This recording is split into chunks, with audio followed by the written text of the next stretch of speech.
खुलुमबाय गासिबो नोंथांमोनखौ आथिखालाव फिन बरायबाय तो नोंथांमोनाथ' मोनसे भिडिअखौ नुखांबाय जानांगौ जे जों माने आइजलाव दंफैयो मिजोरामनि आइजल सिटियाव दा माने एसे बेरायहैनि दा फुंनि बेसे सम जाखो 8:30 दा एकदम रेडि जाखांबाय जों 8:30 बाजियाव दा बेरायनो थांनिसै नोंथांमोननो देखायनोसै आइजल सिटिया माबायदि नङा होमबा तो आसा थियो नोंथांमोना माने भिडिअखौ नायनो मोजां मोनगोन जेहेतु आंनि बुंनाया एसे एनै गोरोन्थि जायोब्ला माने बेखौ निमाहा होगोन मानो होननानै बुङोब्ला माने आंनि फारसेनिफ्राय आं बिराद नाजागासिनो दं मोजां भिडिअ बानायनो थाखाय नाथाय अब्लाबो आंनि भिडिअ माने इसेबां माने खास जाहैयो आरो दै अब्लाबो आसा थिगोन जे नोंथांमोना भिडिअखौ मोजां मोनगोन जाहाथे आंखौबो एसे नोंथांमोना सापर्ट खालामगोन एबार थाङैनि सिगां एसे खानायफोरखौ खानस्रा लानोसै मानो होननानै बुङोब्ला माने एकदम मिजोरामनि मोनसे सिटि नालाय नङा होमबा गोबां मानसि लोगो मोनगोन नुगोन बेनिखायनो एसे स्टाइलाव थांनोसै आरो जायगाफ्रामानो आरनाइ लास्रानोसै गोदोनायाव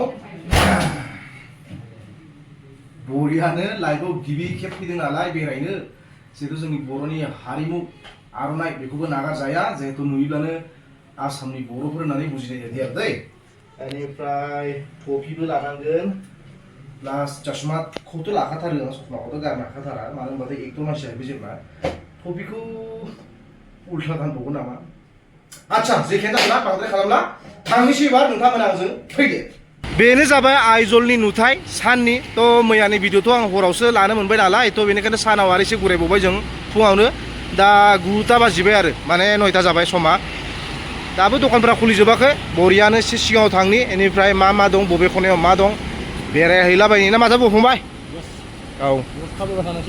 दसे थाबायनोसै बबे साइडआव थांनो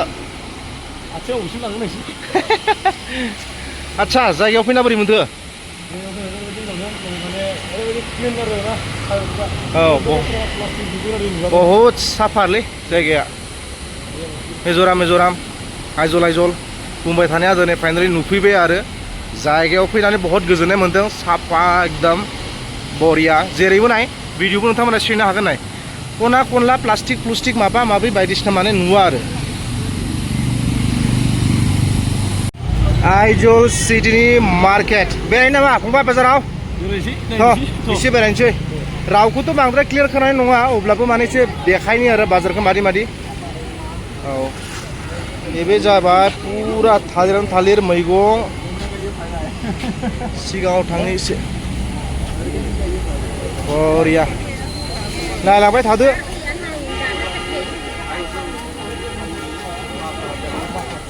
एबे बेदर हांनाय ये क्या है ma'am pork beef and chicken. Okay.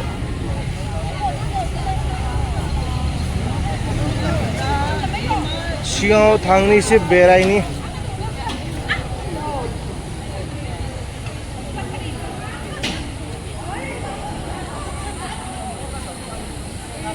नायबाय था बरियानो देखायलांनि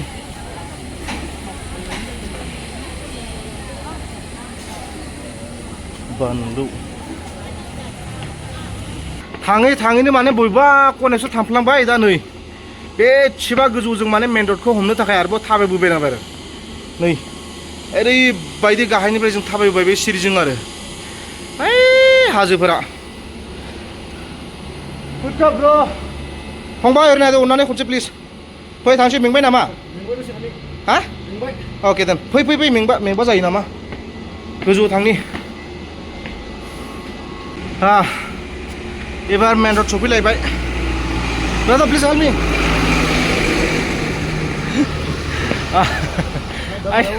जों बेसेबा गायनिफ्राय थाबायबोबाय माने नुस'जोबलाया बे जाबाय मेन रड ओरै थांसै एसे एबार नायदो आइजल सिटीनि नुथायखौ एकदम जों बेसेबा गोजौ दंफैयो माने नै नाय बिराद खाथ्रा समायना मा फंबाय एसे जानोसै अके दा बिदिब्ला एसे ब्रेकफास्ट खालामना लानि जों बेवहाय नालाय मेनुआव मा लिरनाय दं साया 10 टाका पुरी 10 पराठा 10 आथा जियानो हक ना एसे जाना लाग्रोनि बिनि उनाव आवगायबावनोसै एबार माने जों एसे ब्रेकफास्ट खालामना लानि आरो दे बेरायबाय दसे सम बहुत बेरायबाय एबार ब्रेकफास्ट खालामनि तो बेवहाय माखासे बहुत दं मेनु लिरनाय दं नायनोसै एबार जों जानोसै नैबे जाबाय मटरनि सब्जी बे जाबाय पुरी ओइ नोंहा जेबो बुंनो गोनां गैया नामा जानायाव गोसो गैया जानांगौ जोंनाव दे बांद्राय गोबाव खालामला बिदिबा थ' दिनैनि भिडिअआ बेयावनो जोबथ'बाय होननानै आं नोंथांमोनखौ खावलायनाय जाबाय गोजोन्थों आरो फिन आरोबाव मोनसे गुबुन भिडिअ नोंथांमोनखौ फिन लोगो मोनलायगोन